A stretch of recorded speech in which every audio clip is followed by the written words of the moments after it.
Hey, welcome back to the Disney Plus Everyday Challenge, and today we have Descendants 2. Not 1, not 3, but 2. Yes, I have not seen the first one, because it hasn't shown up on the Disney Plus uh, random selector that I go by.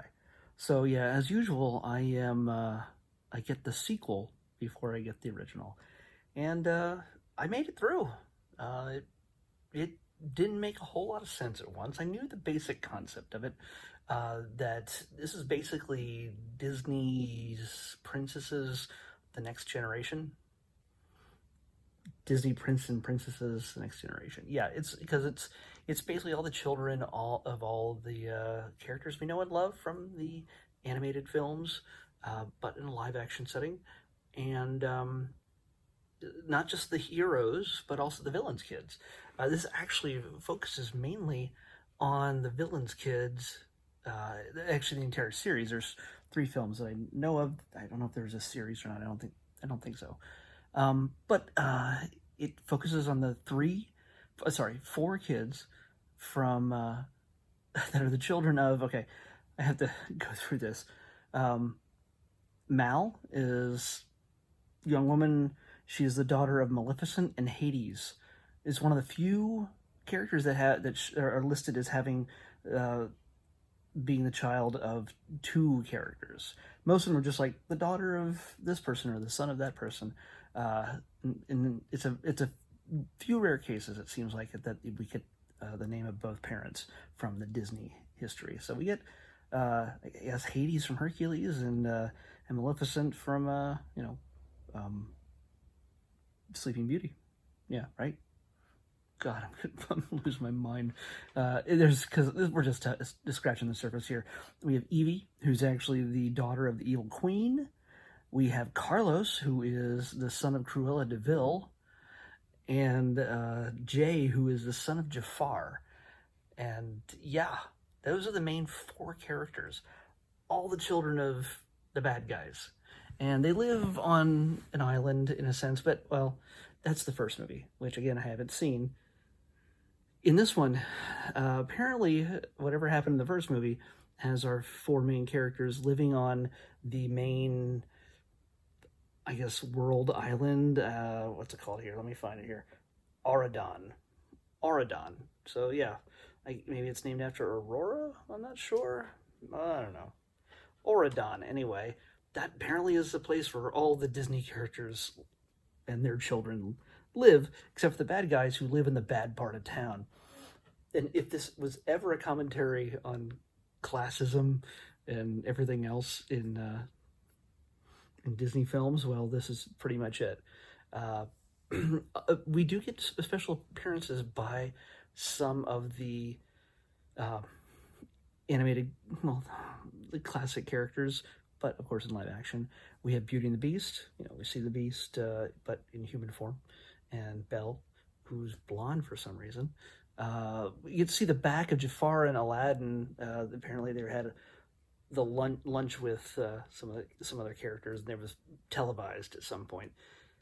So anyway, the main character in this is Mal. She is destined to be married to Beauty and the Beast, Belle and the Beast's son, Ben. And he's so righteous and good and just upstanding and smart and handsome. By the way, everybody in this movie, good or bad, is freaking gorgeous. Male, female, the dog is cute. There's a talking dog voiced by Bobby Moynihan from Saturday Night Live. Everybody is freaking beautiful. It's just, sickening. It made it very hard to look at.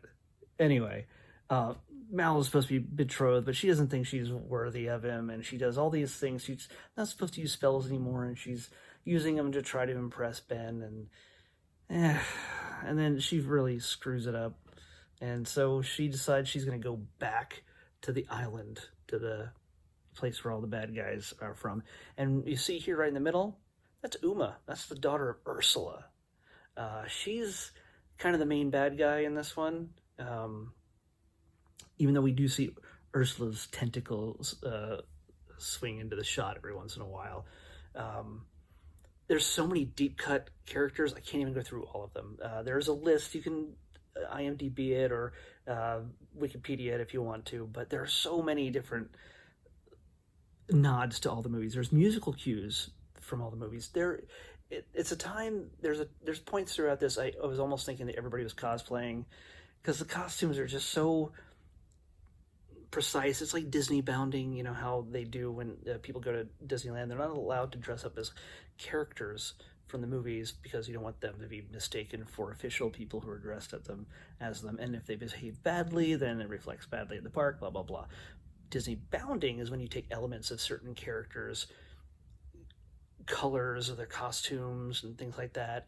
So you like with Ariel, her land-based costume would be, say, the blue and black with a bow and red hair, whatever, that kind of stuff. It's not exactly her costume, but it's reminiscent of it. So there's so many cues throughout each of these characters. Even like the fairy godmother, the daughter of the fairy godmother was wearing the colors of the fairy godmother, so you knew who she was sort of related to just by the visual cues, which I thought was kind of cool. I don't know how I got on that tangent. But yeah, it's already been a long day. But it's Uma, going back to Uma, right there, Uma. And by the way, that's the son of Hook, Captain Hook. His name is Harry, I think. And Gil, I guess that's Gil right there. He's sort of in shadow.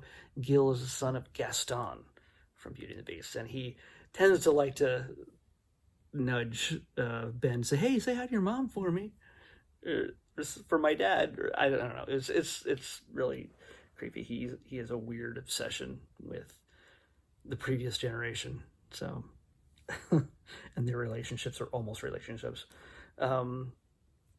Yeah. So yeah, there's so many different things, but it starts off almost from the second one that there's music. I didn't realize it was a musical. I don't know why I didn't realize it was a musical, but it is a musical. And although I have to admit there's a lot fewer songs in this than most other musicals that Disney has, like High School Musical and stuff like that. For the first hour, there was maybe 3 songs, like one every 20 minutes. There was a song, 3-4 songs. And then toward the end, it sort of builds up and there's more musical numbers, synchronized dancing and all sorts of craziness. Yeah, so there's music in this, which is fun. It's reflective of its time, so it may not age well 10 years from down the road. But yes, it's all lip sync too. There's no, it's a movie. Come on. But the actresses and the actors who perform it look like they're having a good time. It looks like it fits. There's it's not just, it's modern dance. Let's just say it's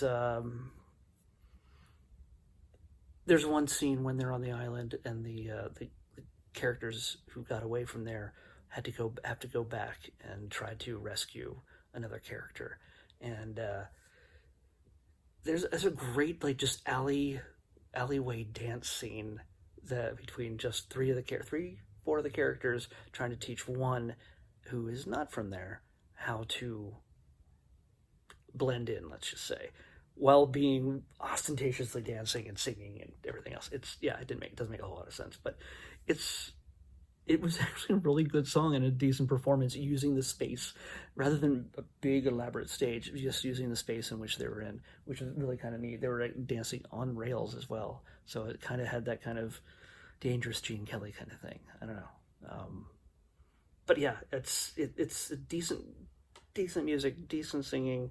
I am not going to say this is my favorite movie in the world, but it is enjoyable. And I honestly, at first I was like, yeah, this is just cosplay singing and dancing, Disneyland cosplay singing and dancing, and I didn't really connect with the characters at first at all. But as it went along, you could see they treated the relationships between the 2 bad girls.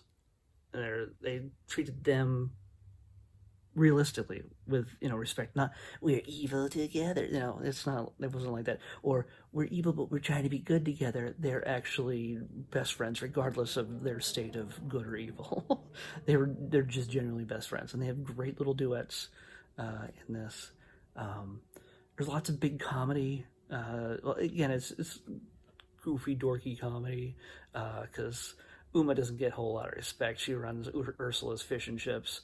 Um, and is just waiting tables, waiting for her big chance to get back at the kids that got out of that part of town. She really didn't like that, and she wants what's coming to her. So yeah, I don't want to spoil anything else.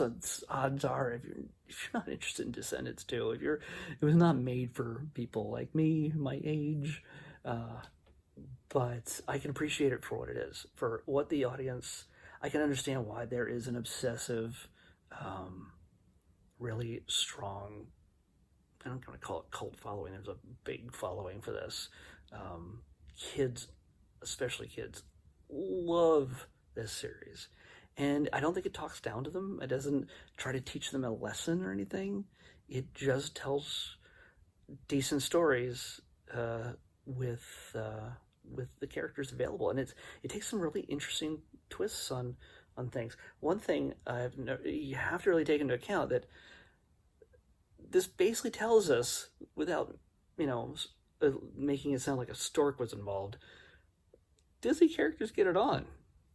That's pretty much the takeaway from this. And by the way, the dwarf Dopey, his son's name is Doug. I'm gonna leave that as it is, but he is the smartest guy on the planet.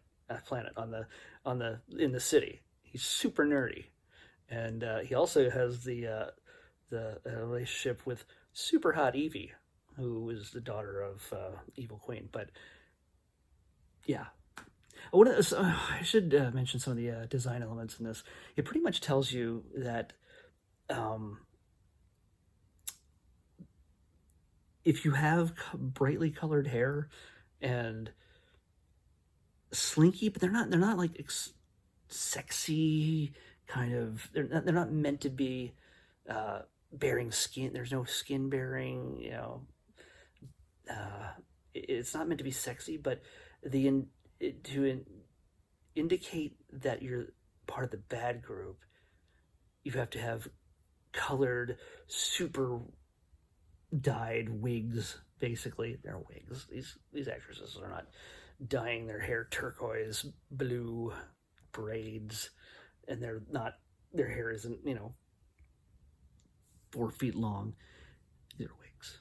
But and one of the characters goes through a number of different hair changes throughout the movie. Mal goes through 3 or 4 different hairstyles. And so yeah, if you're one of the part of the bad people, you've got wacky, crazy colored hair and you're dangerous. If you're part of the good guys land, you've got beautiful blonde hair for the most part. Pretty much everybody's just got pure blonde hair, which doesn't sound like it's a good idea to indicate that you're good if you're German. I don't know. There's allusions, but no, I think they don't intentionally allude to that kind of thing at all. But that's what just came up in my head when I was thinking about it. But yeah, the design on this, it's very candy color coded, so it's very safe. So even the dirty parts of town, everything is still really pretty and fairly clean. The set's the giant. There's a big set over water where the characters have a humongous, like 20-way sword fight, and even Mulan's daughter gets involved. So yeah, there's that's a little subplot that gets thrown in there. And by the way, this whole movie is self-contained, although the mid-credit sequence goes, "Oh, you thought this was the end." It's not the end. You know it's not the end. There's going to be another Descendants movie, and there is, and you can see it now on Disney Plus. Descendants 3. So all three of them are on here currently. But yeah, it's, for me, I thought it was, I liked it more than I thought I would. Maybe I'm just too forgiving and I got it because I'm a man. I gotta not like this, but no, that's not the case. By the way, the same guy who did this did the High School Musical movies. His name's Kenny Ortega, and he directed Newsies, Hocus Pocus, the originals, you know. He's done a lot. He's done a lot of Disney stuff. He's been involved in Disney for a long time. So when you see the name Kenny Ortega, odds are there's going to be a lot of music, song, and dance numbers in this thing. And he knows what he's doing. So, yeah. I wonder if he was involved in the choreography for Teen Beach. One of my favorites on Disney Plus. Teen Beach 2, actually. Teen Beach 2. I've not seen Teen Beach. I've seen Teen Beach 2 because I only ever get to see the sequels. Anyway, we've talked enough about this. There is so much to go over in this that I actually kind of enjoyed. There's just... I like these little deep cut things, even if Dopey's son is named Doug. But again, redeeming, he's the smartest guy in the land. So, big nerd. Hot girlfriend. All right, we're going to pick, we've been on this enough. We're going to pick tomorrow's. Let's see what we get. 328. As usual, I think we've already had this. I always say that, I know. We have. I'm right, and I'm usually right all the time.